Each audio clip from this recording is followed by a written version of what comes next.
Picture this. You just bought a shiny new AI tool. Maybe it was $20 a month. Maybe it was 99.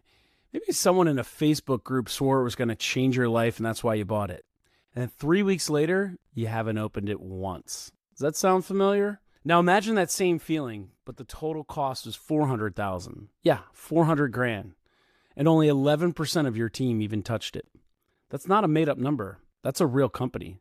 And the reason it happened has nothing to do with the technology. Today, we're going to fix that problem, and we're going to answer a listener question that gets exactly at the heart of it. In this episode, we'll cover why your AI tools aren't working and what it actually means to use them well enough to buy back your time. Peter, I've got a guy named Reno on one side and a $400,000 cautionary tale on the other.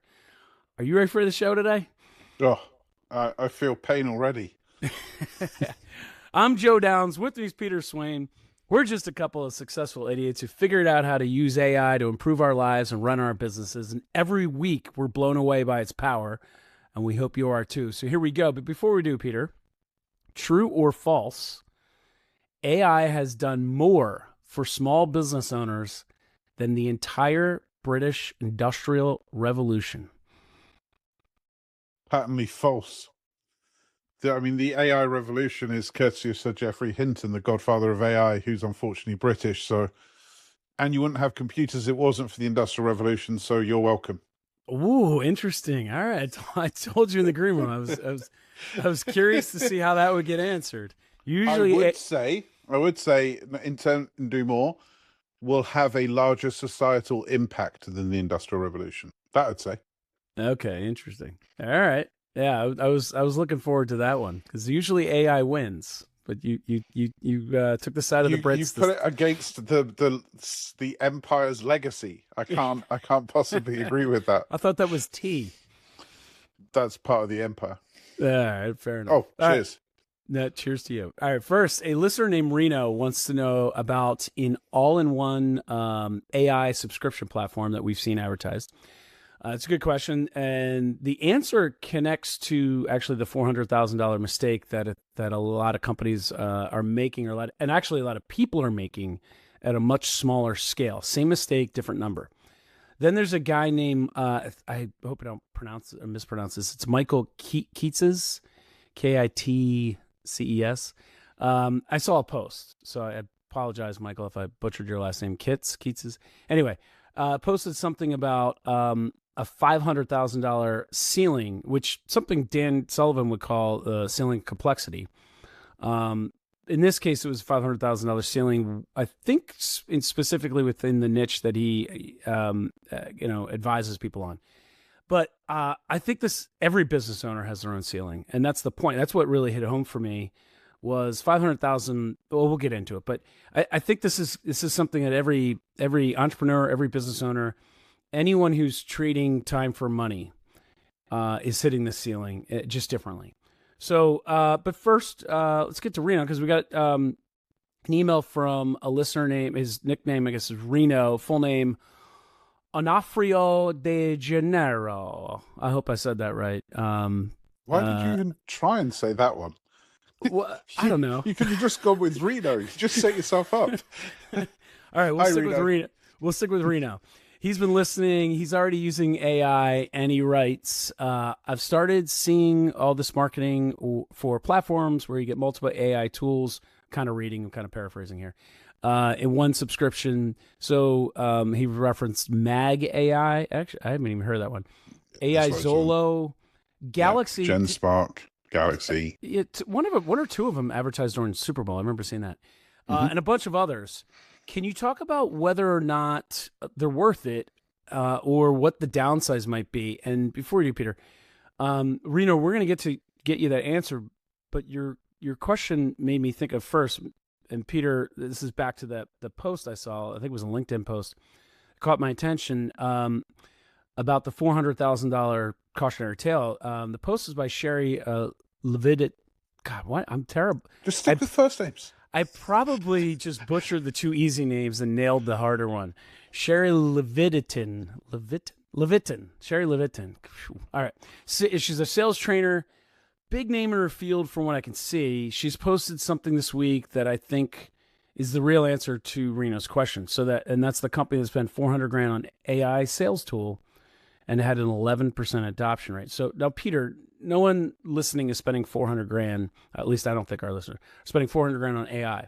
But I could pretty much guarantee you they've all signed up for something, right? ChatGPT, Claude, at least at $20 a month, maybe more. And if we're being honest, we've all signed up for, guilty as charged, by the way, yours truly. Something you saw in an Instagram reel or a Facebook reel or story, or I don't know if I probably butchered that too. And a month later, they've barely opened it. Like same failure, different price tag, different prop. Peter, why does this keep happening? Why do people like me fall for these, multi-use utility knives or Swiss Army knife of tools, and then a month later, 6 weeks later, we're not even using any of the tools in it? And good on you, Reno, for asking before you go spending like I do. Okay, so why don't we end up using them after 6 months? Because they're useless. That's the answer to that question. I mean, that's an easy one, because well, but let's take the Super Bowl commercials that you had in the Super Bowl. You had Claude advertising, right? That's not a multi-use tool. It's an incredible tool, as anyone listening knows, you and I both love. But it's not advertising like a Swiss Army knife of I can do this and I can do that. Whereas you see these commercials for, you said Gen X, Galaxy, Superhuman or Super whatever. I've seen another one, Super Cool. Yeah, AI. let's not give them any more airtime. All of them. Yeah. Right. But you've seen how they're advertising, I can do this in your calendar and this and that. And well, all of the AIs can do that for the most part. So why are we falling? What's going on? What's the behavioral science behind this? Okay, so let's go first of all, why are they doing it? And why do they get to advertise the Super Bowl? Because there's so much confusion out there that marketeers currently have a window of opportunity. So it's like, hey, Joe, why don't we go and subscribe to these platforms with like huge amounts of credits, and then we can just mark everything up by 20%, because, drum roll, we know they're not going to use it. So if we charge our customers $25 a month, we can have access to these 20 platforms, because we know they're not going to use the 20 platforms, so they're not going to consume the credit. So we end up like 20. Their entire business model is based on you not using the product. It's the only way the math works. Which is true, because we don't, and that's the whole setup. Yeah, because if you look at like Claude is $20 a month, ChatGPT is $20 a month, Gemini Nano Banana is $20 a month. So when somebody comes along and says you can get access to all 20 of these services for only $25 a month, well, 20 times 20 is 400. So how are you buying something that's worth $400 direct from source through a third party for $25? Well, so let's unpack that there. What I just learned that I maybe didn't know before is when I do buy this, let's call it an aggregator service, because that's what I like calling them wrappers. Wrappers, fine. That's all they're doing. They're just wrapping the thing. I didn't even know they're just a white label on top of another AI. Yep. Okay. When it says you can generate images, they're just using Nano Banana. So and worse still, they're not even using the most recent model. They're using a model from a year and a half ago that isn't very good. So not only are they just wrapping other people's stuff, they're wrapping other people's crap and selling it to you. Kind of the oldest play in the book, unfortunately. Interesting. So, and we're seeing this everywhere, because you're saying they've realized this is the gold rush. Yeah. This is the time. For the next year or so, you'll be able to carry on doing this. You can make a very healthy business. You're just wrapping other people's stuff and selling it to people, knowing that they're not going to use it. If anyone actually did use it, like used all the models, then the company would go out of business very, very quickly. Okay, so how? So, because it's not that long ago, I've been in your mastermind for over 6 months, I'm sure, but that's a relatively short period of time, and I would say I've had a pretty good ascension with not really understanding AI Still not understanding AI, but understanding it more than most. I can remember vividly the confusion, which tool, why. It's taken me a while to understand, well, this one's a little better for that. And then even inside of those tools, you got the different models. Do I use this DeepSeek? Do I use the this? Do I use the that? In fact, Peter, the very first time I remember paying for ChatGPT, I paid for the wrong AI. It had a nearly indistinguishable logo from what I thought was ChatGPT. So not only are they trying to confuse OpenAI sued logos, Apple for that, for allowing all of those clones on the App Store, because there was hundreds of them, and they just changed it from black to green, but it was the same logo. Or it was really disgusting the way that was done. For like $60, I think, because of course I was being smart and paying for the year or whatever it cost me. So you have that confusion. They're throwing different artwork at you, and you think you're right. But that I'm day one. I don't know how to use this, or I'm day 30, or still brand new, or I've seen the magic and power of the email, but I don't know what I don't know about AI. And now I'm being presented with these tools that look amazing, right? That do all these things that sound like they're going to make my life better, whether it's personal, business, or both. What is my approach to this? How can I not be Joe Downs and be more like Reno, who stops to ask the question? He's probably an attorney. Stops to ask the question. Don't insult him. But he's stopping to ask the question before he's making the purchase. I'm the guy that's like, I'm in, that does all those things. Where do I sign up? But I'm wasting my money. So, and I think there's a lot of me out there. So what's a fail safe to save us from these mistakes? Well, the first thing is, one, get Claude, get Manus, stop there. I mean, that's my get Claude and get Manus. If you get a subscription to Claude and Manus, then you have 99% of the use cases that you would need as the average business owner. Then there's some bolt-ons. Okay, if we do video, then we should get Descript. If you do video production, if we do lots of slide presentations, Gamma would be the next bolt-on. If you're in graphic design or marketing or producing collateral and assets, then Gemini, so you can use Nano Banana. But your core toolkit, as of today, is Claude and Manus. Now that could change. Like ChatGPT 5.4 just came out last week. Everything's in flux here, but they're the only two tools you need. You asked why do people do it? Well, for the same reason that Black & Decker sell multi-tools, with 13 different attachments that go on the same screwdriver. It's more convenient. There was a great quote by Gary Vee once that said, when Equifax had got hacked, and it was around the same month that Facebook got fined for leaking data to Cambridge Analytica. And he turned around and said, Facebook's share price will go up tomorrow because everybody will be on Facebook complaining about Facebook. And if you think anyone cares about Equifax, check back in the news in 3 days. The only thing, and he said he didn't like the fact that this is true, the only thing that human beings care about truly is convenience. We are hardwired in our neuroscience, we're hardwired to be as lazy as possible, to save ourselves the calories, to conserve energy. So when somebody comes along and says this thing can do 15 things and your thing can only do one thing, it naturally speaks to us. It's like, oh, cool. Well, that's obviously a great idea.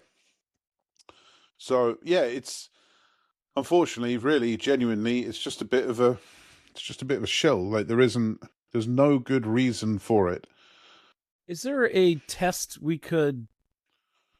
a question we could ask ourselves? Is there a test we could put in place, that something that we say, all right, you're presenting me with this next amazing piece of technology.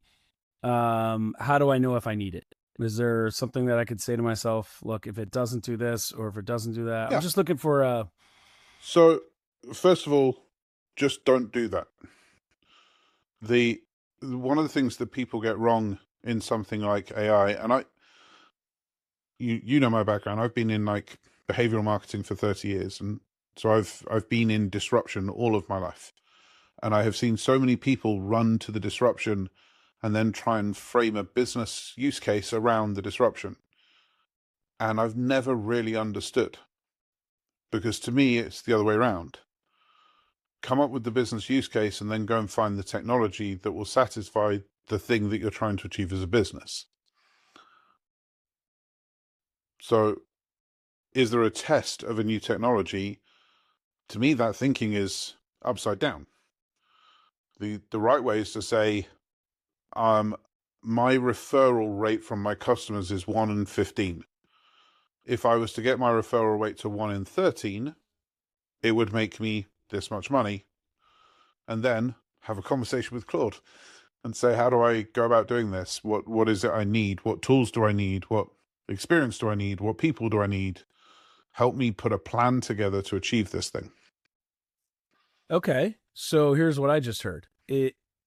If looking at a technology, if I ask myself, using your example, or just generalizing it, this saves me X amount of time or dollars, or this makes me X amount of money by it doing this for me, then I should buy it. If I can answer that question, if I can put an ROI on that question, if it either saves me time or money, or helps me make money by doing ABC, XYZ, then I can measure it. And you can put something else in there if you want, and I'm willing to risk this much to find out. Okay, well, that would be the ROI part, right? So yeah, well, often you'll go, you know what, I don't understand this, but if it's just going to cost $100 to find out, okay. But you still have to have the prize first. If this could do this, it could make me $68,000. Okay, well, if it could make me $68,000, then I'm willing to gamble $100 on the subscription to this thing to find out. Is that I think that's it. And that's what I knew there was something to get to. We all need our own fail-safe, because to your point, our human condition is do you want to know what I do? Mine's slightly different. Okay. I subscribe to everything. I go, maybe that's... Now, I'm in the industry. I'm in the business. It's one of my jobs is to try this stuff out. So I actually get paid to do it. Earmuffs, everybody else. is I buy the thing and then I cancel it. So I do a monthly subscription. And before I even use the software, I hit cancel on everything that we buy. So I'll subscribe to the 30-day plan, and then I hit the cancel button. I've now got 29 days. And I do it with my team as well. Everybody on the team, we all do the same thing. So that it now requires people to tell me on day 34 that the thing that they just went to use is no longer working. Because I don't want to stop my creativity. I don't want to deny myself. I'm a person that wants to chase down the rabbit hole a bit, and I enjoy this stuff. So I don't want to stop that from happening, but I want to limit my liability. I want to limit it to 30 days of like, whoa. Because I think if we're all honest, we can look at our personal bank statements and go, I'm paying for how many streaming services that I don't use? I'm happy to risk a month. I'm not happy to risk 2 or 3 or 4 or 6 or 18. All right. So either preemptive, or if you want to be, let's call it more entrepreneurial, and try things out, you can do it Peter's way. But preemptive, it sounds like, hey, just ask yourself. So if there's 20 tools, 20 shiny objects in one bundle, what I'm hearing is one of them work? Do I even need one of them? Does one of them finish that sentence, complete that sentence for me? And folks, it sounds like if you want to be a little more daring, which is me, I just need to now adopt Peter's new principle, or that I just knew to me, is subscribe but cancel, and then see if you miss it. Yeah, like I bought a roaming package the first time I was in the States on my personal phone. And legitimately, it was 14 months later where I went, what is that charge on my phone bill? Because my phone bill is so variable, it goes up and down every month. I never bothered, maybe this is just not very professional, but I never itemized it and went, hang on a second, $9.99 a month? So this is where this came up with. I'm like, well, if I just bought the subscription and then cancelled it, I know I've got the month. Mm-hmm. And if I miss it, then I'll add it back in. But unless I miss it, I won't. So I love this and this is I think the right answer for who I think is more likely our listener or the entrepreneur. What say you to the $400,000 whoopsie? Oh. I want to have grace. That's what I want to do. Um, I'm sure it was well intentioned. You said 11% adoption. 11% adoption means that there has to be at least, what's 11 divisible by 9? So there had to be at least 9 people on the company, because otherwise you wouldn't have said 11, you'd have said 10. Right? So it has to be a 9 to 18 person company. And if it's a 9-person company, it means one person used it, which is the person that bought it, which is really bad. So let's assume it's a slightly bigger company than that. I'm sure it was well intentioned. I'm sure it was well informed. I'm sure they were very well sold. But AI projects, MIT did a study on this and came back and said 96% of all AI projects fail. And when you look through them, what they normally do is they're top-down projects. So leadership have come up with this great idea and bought this thing and then told everyone to use this thing, not realizing that people are scared. They're worried about their jobs. Entrepreneurs love change because change is where opportunity lives. But employees, as a general rule, not so fond of change. That's why they have a job. So they're being told to adopt this thing that they believe, at least some of them believe, could be about to take their job from them. So why would they adopt it?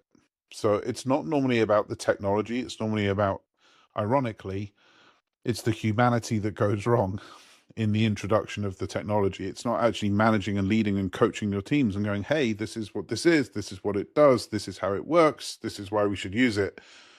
And these problems go all the way up. Accenture just got rid of 12,000 people, I think it was. It was a big number. It was over 10,000. It was definitely five digits because they weren't adopting AI.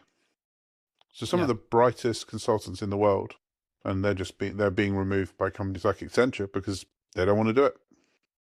Yeah. So I feel for them. I think you nailed it, and it was kind of a rhetorical question. You have to answer the same question whether you're buying it for yourself, for Reno buying one tool for himself, or evaluating a bundle versus one AI tool, or whether you're at a top level, a C level, and you're making 400,000 or more decisions like this. If you can't answer those questions, then you probably shouldn't buy it, or you should probably go get those questions answered, because it would probably lead, my guess is it'll lead to a different kind of purchase, a different kind of service that actually matches the And need of the company. it's very sadly not a unique phenomenon. I think I've heard about this kind of thing quite a bit, as because the metrics are so sexy Yeah. that at a leadership, they're like, hang on a second, I put this in and we can increase efficiency by 58%. Okay, let's do it. And not really thinking what that could mean downstream. So I think as Right. soon as you're spending, but hopefully it was a multi-million-dollar company, and hopefully $400,000 to them is the equivalent of 400 to you and me. Yeah. But $400,000 is a lot of money to sit on the shelf. Yeah. Well, and that's what so struck me about it is it's the same problem. It's just $400,000 problem is a $20 problem. It's just all relative, and Yeah, that's what but tied to. the reason I'm not okay with it, but the reason I'm like, okay, is because at that level of business, the prize here with AI, which you know and I know, is everything. Like it's not just a 1 or 2%. It's 10x, 20x, 50x your business type returns. So I think there is now a space to be risking more than we normally would. Yeah.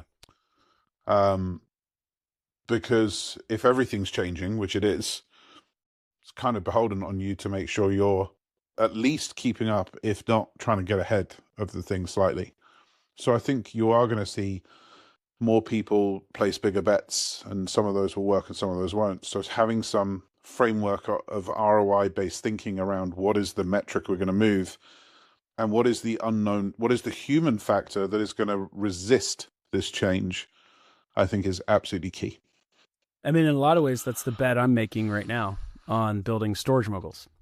If I look at my company, we're spending money on AI, just Belrose Group, right? But and the tools that are sticking are the basic ones, right?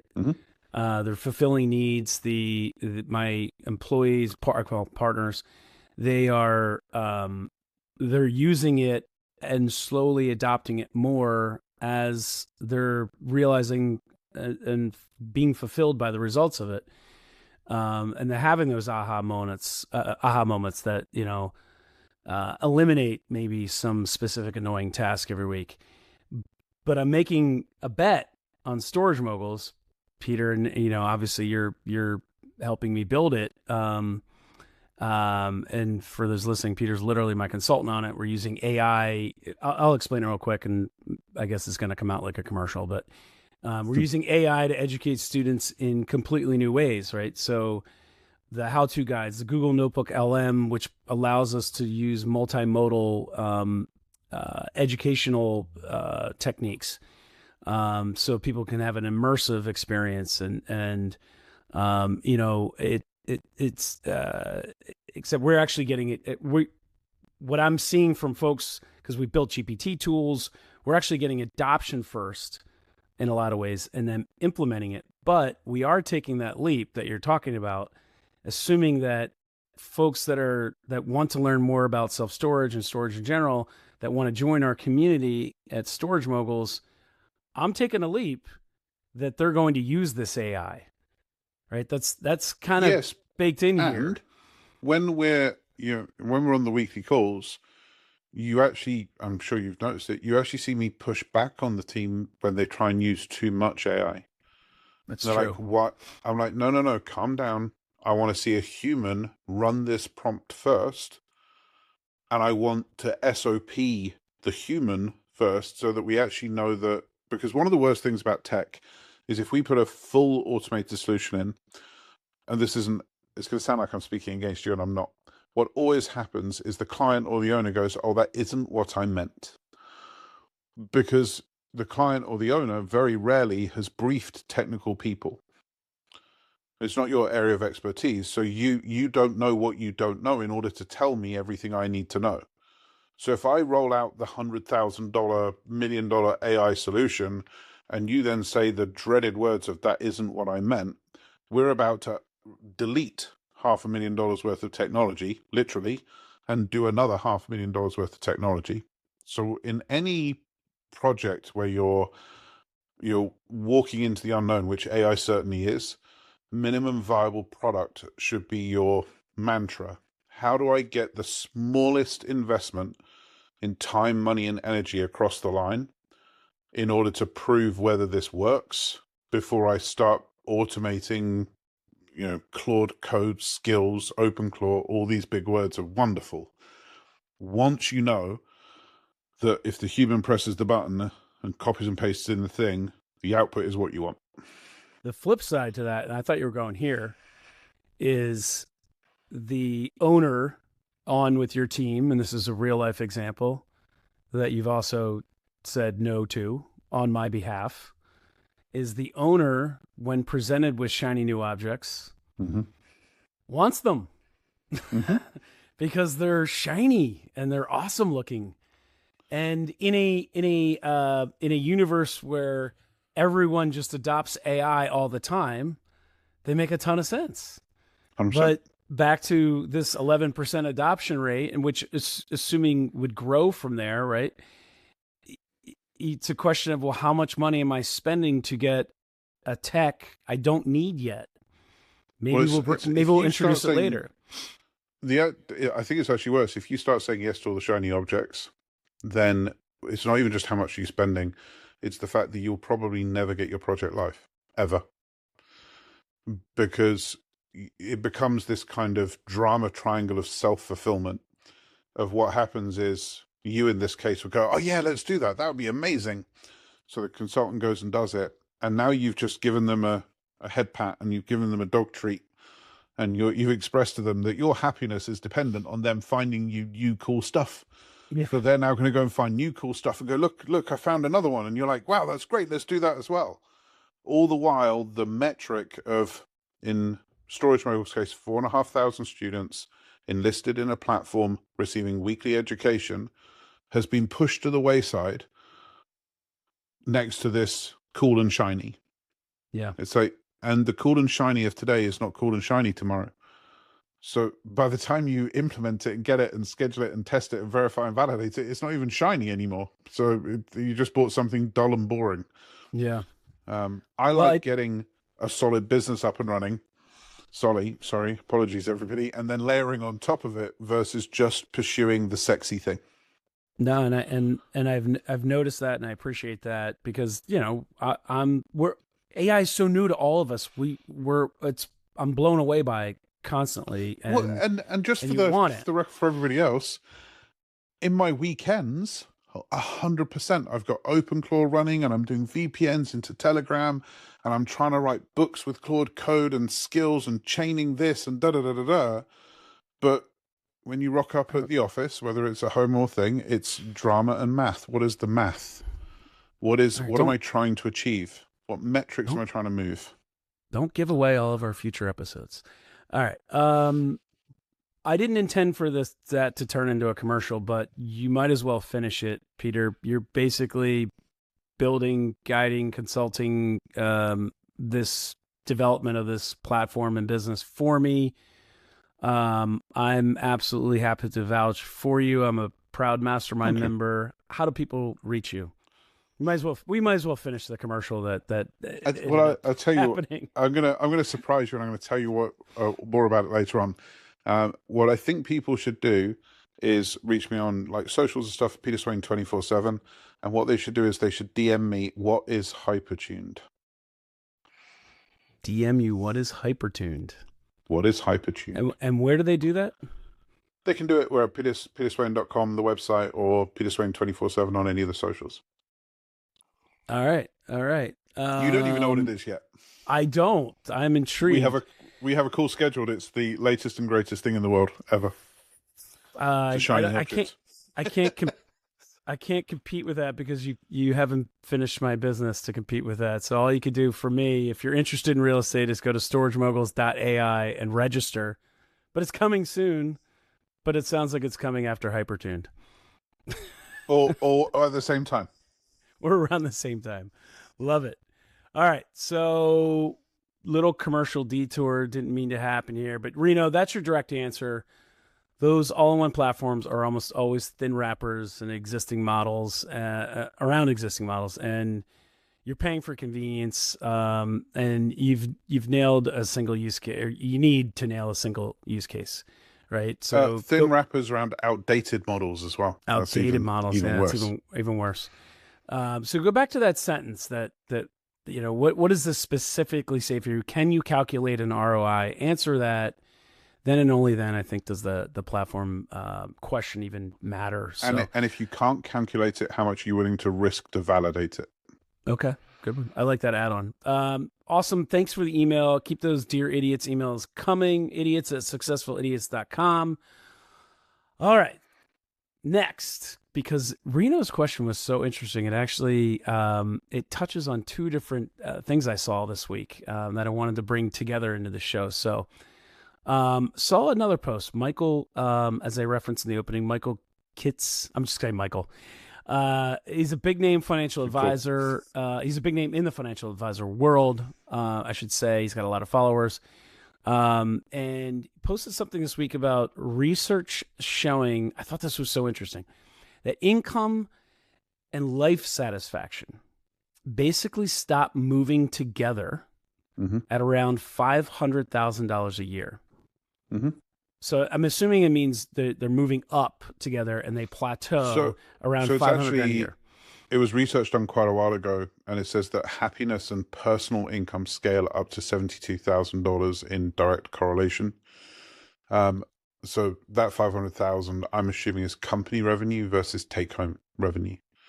But because that would be about the same number. So if you up to $72,000 a year, 0 to 72, your happiness index will increase in line and equally.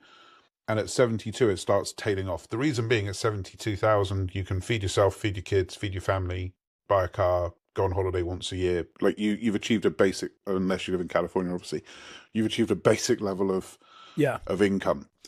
After that, the difference between buying a Tag watch and a Rolex watch doesn't really massively move the happiness needle. Okay. I think that's probably true for the basic human condition. What I think his article was talking about was professionals. So maybe after you hit that mark, and then you're back in. Well, I think the 500 is probably revenue was my point. Company revenue versus, because if you do 500 as a company, you're probably taking out 10, 20K a month yourself once you factor in tax, which gets you roughly back to this number I just said. Yeah. Okay. So now for a lot of people, that 500K might sound like a problem they'd like to have. But here's where it landed for me. The ceiling isn't really about money. It's about time. Because I was thinking about it, and I think his point was these professionals at that 500K revenue, maybe in this case, financial advisors, because that's who has a lot of followers. I'm sure that's where they max out their time, right? Because there's only so many hours in a day. Assuming people work, more than 8, but less than a ridiculous amount. Yep.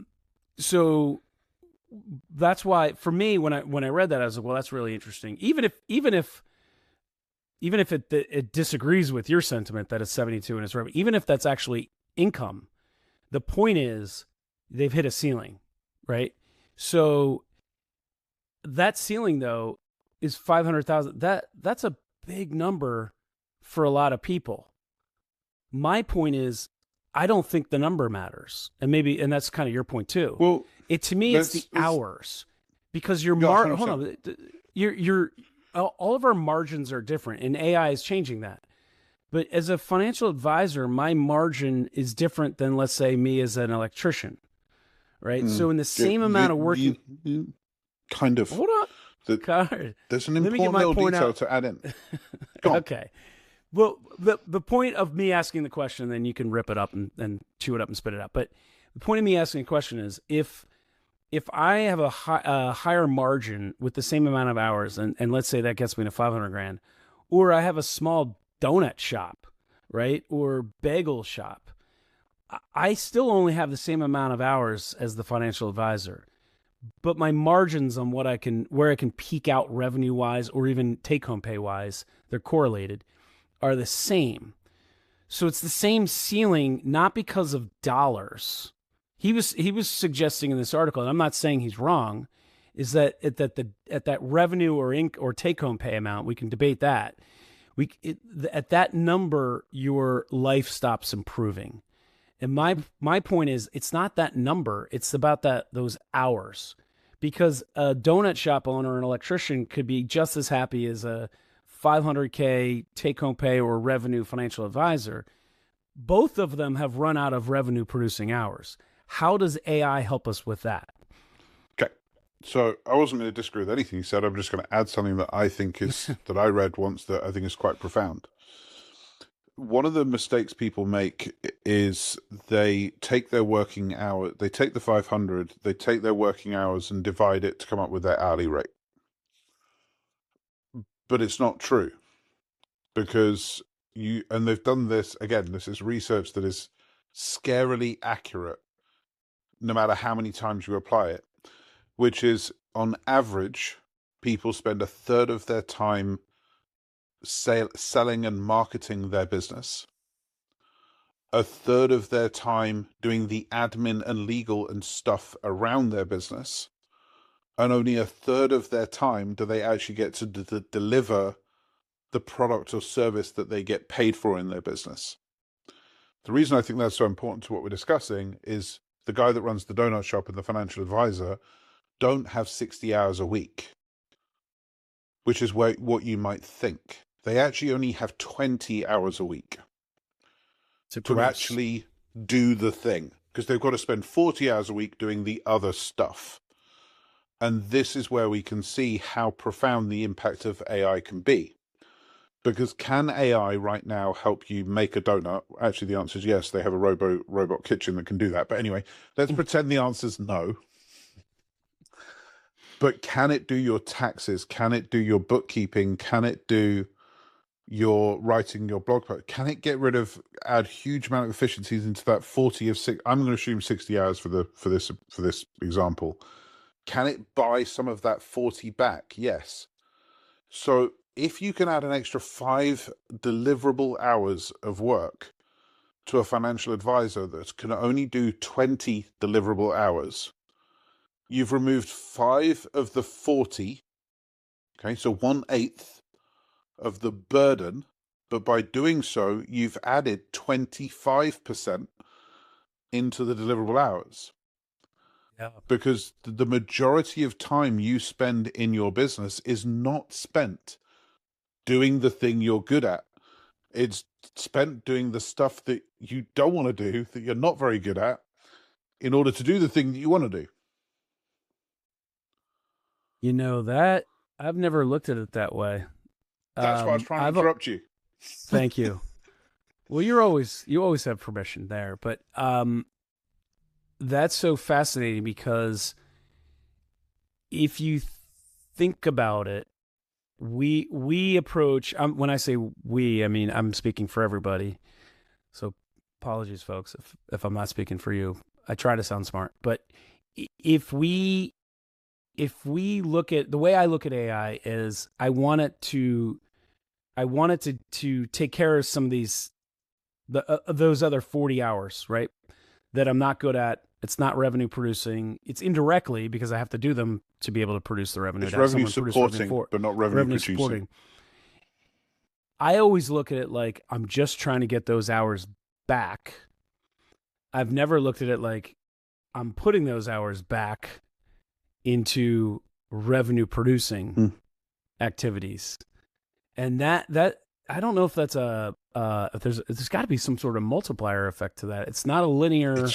It's crazy profound. Now, because what if that 5 hours could now go into researching the partnerships that you need in order to sell your product through in a different medium or a different method or a different message, so that you could jump out of the swamp and go from 500K to 2 million because you work out how to da-da-da-da-da. Like that 500K ceiling comes from the fact that the business model of selling time for money can't scale beyond that. It's you. It can't scale beyond you. And that was my point. So what are you going to do? You're going to take 100K step back in order to not sign the client. And if you're brave, you do. Like I've sat when I've been consulting people and said, you need to fire those clients. They're like, that's going to cost me 10K a month. I'm like, yeah. But those clients are costing you the opportunity to grow. And AI can come in and go, oh, okay, so great. So this thing can do X, Y, Z and ABC, and it can buy us that space. Now think about this as well, Joe, because I love this from a whole life perspective. Imagine if on average you spend 5, 9, 12 hours with your husband or wife. If you add that 5 hours that we've just taken there and you add it into your personal life, you're not adding 5 hours a week. You are, but you're chaining 12 into 17.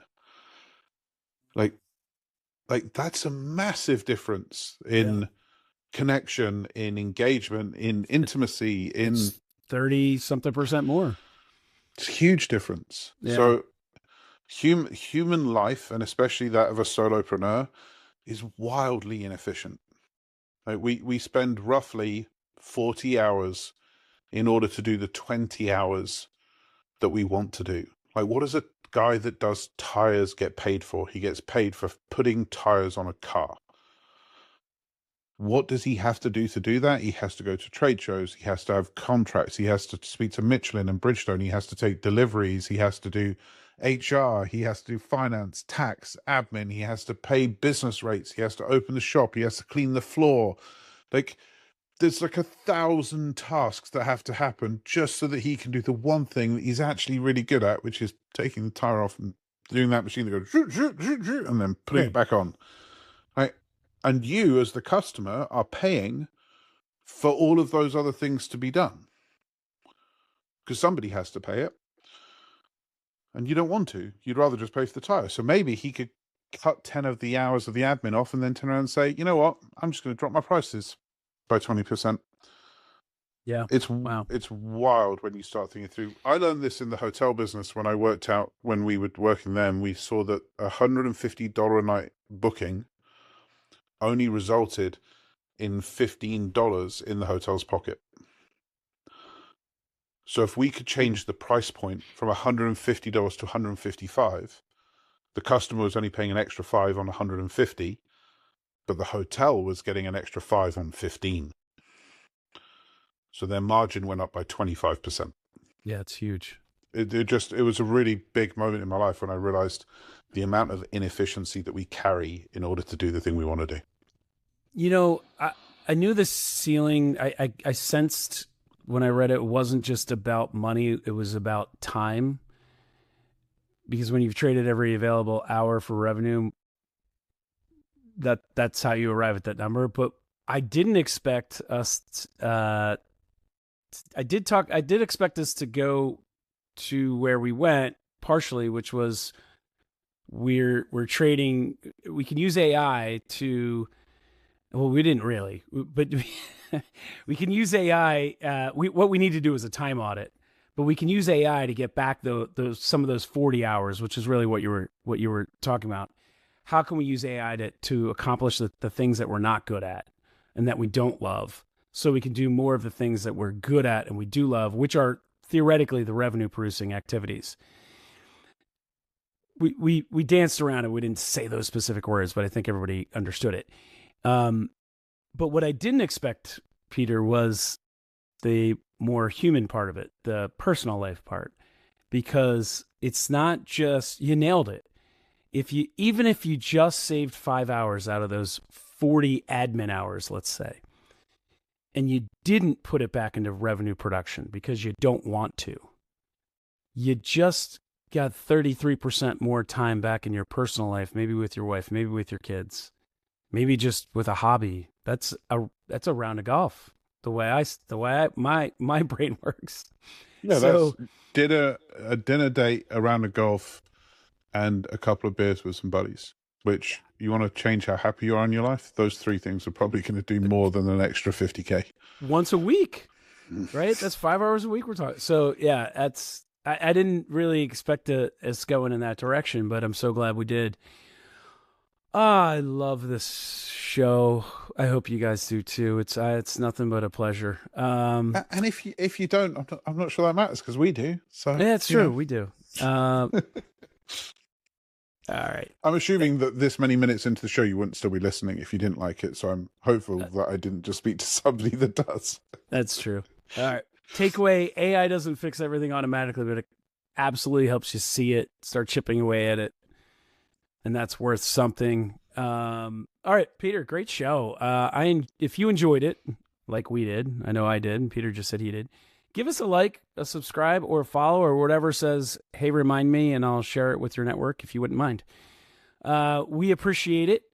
Keep those Dear Idiots emails coming, idiots@successfulidiots.com. For Peter Swain, I'm Joe Downs. We are your successful idiots. Thanks for listening, and we'll see you next week.